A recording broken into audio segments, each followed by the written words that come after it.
नमस्कार दोस्तों, हमारे चैनल के अंदर आपका स्वागत है। दोस्तों, आपने देखा होगा भोलेनाथ हमेशा भस्मधारी रहते हैं। भोलेनाथ को दोस्तों भस्म बहुत ज़्यादा पसंद होती है।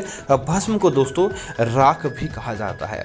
और दोस्तों आज हम आपको बताने वाले हैं, अगर आप भी चाहते हैं भोलेनाथ की कृपा प्राप्त करना, आप चाहते हैं कि भोलेनाथ आपके जीवन के अंदर आए और आपको हर प्रकार की खुशियां दे, तो दोस्तों आप अपने घर के चूल्हे के अंदर इस प्रकार से आप भस्म अर्थात की राख बना सकते हैं। और अगर दोस्तों आपने इस राख को बनाकर भोलेनाथ को अर्पित कर दिया तो समझ जाइए कि आपका सारा काम बन जाएगा और भोलेनाथ की इतनी कृपा आपके जीवन के अंदर देखने को मिलेगी जिससे आप निश्चित तौर पर मालामाल हो जाएंगे। दोस्तों भोलेनाथ को आपने देखा होगा कि उज्जैन के मंदिर में प्रत्येक दिन भस्म चढ़ाई जाती है और भस्म चढ़ाने से भोलेनाथ बहुत जल्द प्रसन्न होते हैं। तो दोस्तों ऐसी भस्म आप अपने घर भी बना सकते हैं। दोस्तों जैसा कि आपने देखा होगा कि अघोरी शमशान की भस्म काम में लेते हैं, शमशान की राख में अपने आप को स्नान आदि करवाते हैं। लेकिन दोस्तों भोलेनाथ को शमशान की राख नहीं बल्कि ऐसी राख चढ़ाई जाती है जो कि आप अपने घर पर ही बना सकते हैं। और दोस्तों साक्षात उस भस्म का स्नान आप भी करके अपने जीवन को उद्धारित कर सकते हैं। तो दोस्तों बात करते हैं इस प्रकार की भस्म कैसे बनाई जाती है और कैसे भोलेनाथ को प्रसन्न किया जाता है। आगे बढ़ने से पहले आपसे निवेदन है, वीडियो को पूरा और अंत तक देखें। दोस्तों क्या करें, अपने चूल्हे के अंदर बबूल की या फिर दोस्तों शीशम की लकड़ियां जला लें।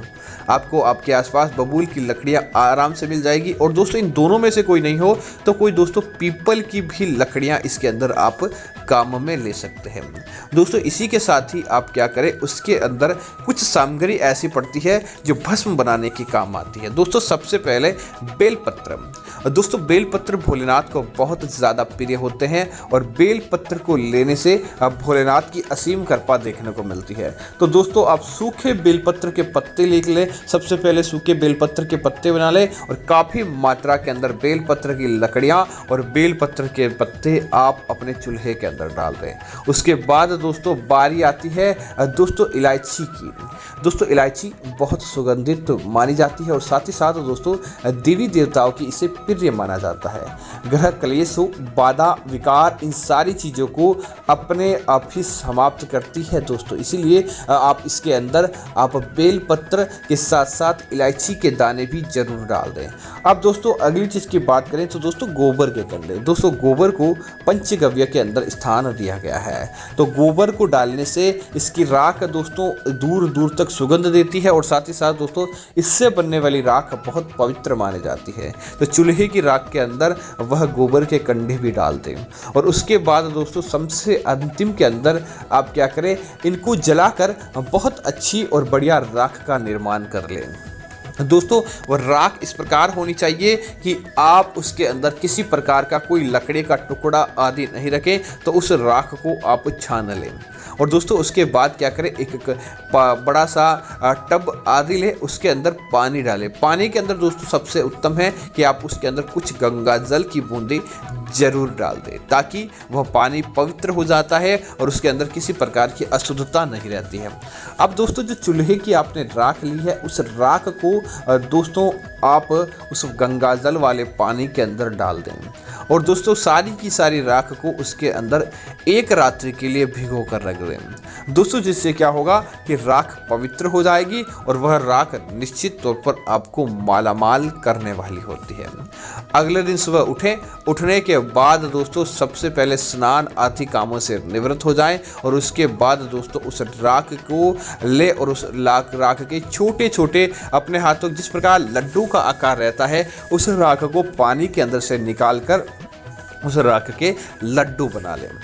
दोस्तों ऐसे करके आप इस बात का जरूर ध्यान रखें कि जो भी आप लड्डू बनाएं वह एकाकी होने चाहिए, अर्थात कि आप 3 बनाएं, 5 बनाएं, 7 बनाएं, 11 बनाएं या 9 बनाएं। ऐसी संख्या के अंदर बनाएं जिसके अंदर आपने 2 का भाग नहीं जाता हो। दोस्तों इस प्रकार से आप लड्डू बना लें और उसके बाद दोस्तों उस पानी का क्या करें, जो राख का पानी है दोस्तों बहुत भी बड़ा पवित्र पानी होता है। उस राख के पानी को आप अपने घर के चारों तरफ छिड़काव कर दें। जिससे दोस्तों क्या होगा कि अनावश्यक आने वाली दुर्घटनाएं, किसी प्रकार का शत्रु का भय, किसी प्रकार की नकारात्मक शक्ति आपके घर के अंदर प्रवेश नहीं कर पाती है। वहां पर ही भोलेनाथ की कृपा से वहीं जलकर समाप्त हो जाती है और आपके ऊपर बुरी शक्ति या बुरा दोष नहीं आता है। अब दोस्तों ऐसा करने के बाद आप क्या करें, जो राख के आपने लड्डू बनाए हैं उसे सुखाने के लिए आप अपने घर की छत पर या घर के अंदर किसी ऊंचे स्थान पर रख दें। और दोस्तों उसके बाद आप क्या करें कि प्रत्येक सोमवार को जब भी आप अपने आसपास कहीं भी शिव मंदिर के अंदर जाएं तो वहां पर जाते समय वह एक राख का लड्डू अपने साथ लेकर जाएं और भोलेनाथ के शिवलिंग पर दोस्तों आप उनका भस्म श्रृंगार करें, आप उनकी भस्म आरती करें। और दोस्तों यह राख सबसे पवित्र राख मानी जाती है।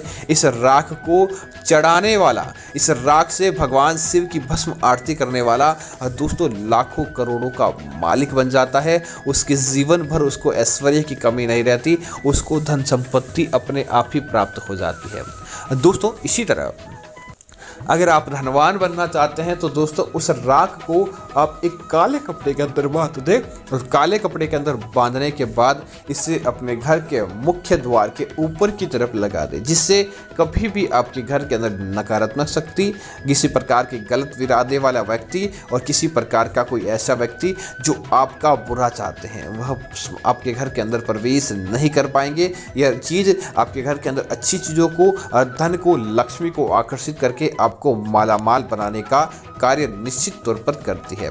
इसी तरह दोस्तों इस राख का एक और उपाय है जो आपको करने से आपके जीवन भर कभी भी किसी चीज़ की कमी नहीं रहती है। दोस्तों अगर आपकी किस्मत आपका साथ नहीं देती है या फिर आप हमेशा चिड़चिड़े रहने लगे हैं, धन का आगमन नहीं होता है, आपका व्यापार भी सक्सेसफुल नहीं रहता है, तब आप एक काम करें, उस राख को किसी डब्बे बर्तन आदि के अंदर भर ले। रोजाना जब आप स्नान करने के लिए जाए तो नहाने वाले पानी के अंदर एक चुटकी वह राख जो भोलेनाथ की भस्म आपने बनाई है उस राख को मिलाकर आपको स्नान करना चाहिए। और दोस्तों स्नान करते समय ओम नमः शिवाय, ओम नमः शिवाय इस मंत्र का मन ही मन आपको जाप करते रहना चाहिए। और दोस्तों आप देखेंगे उस राख के प्रभाव से कोई भी आपका बाल नहीं बांका कर पाएगा। जो आप चाहते थे वह आपका कार्य होगा, क्योंकि दोस्तों आपने साक्षात भोलेनाथ के निमित्त भस्म से स्नान किया है। वह भस्म इतनी शक्तिशाली होती है कि आपके आसपास गंदी और गलत चीज़ों को प्रवेश ही नहीं करने देती है। आपकी किस्मत के सितारे बुलंद होते हैं। दोस्तों इसी प्रकार अगर आप चाहते हैं कि आपके ऊपर किसी प्रकार का कोई गलत हमला या गलत चीज़ें न हो, तब आपको एक काम करना चाहिए, इस राख का तिलक लगाकर बाहर जाना चाहिए। आप देखेंगे किसी प्रकार की गलत नहीं होता, बल्कि समाज के अंदर आपका मान सम्मान होता है। देखते ही देखते आपका हर कार्य आसानी से संपन्न होता है और घर परिवार के अंदर आपका मान सम्मान बढ़ता है। तो उम्मीद है कि जानकारी आपको अच्छी लगी होगी।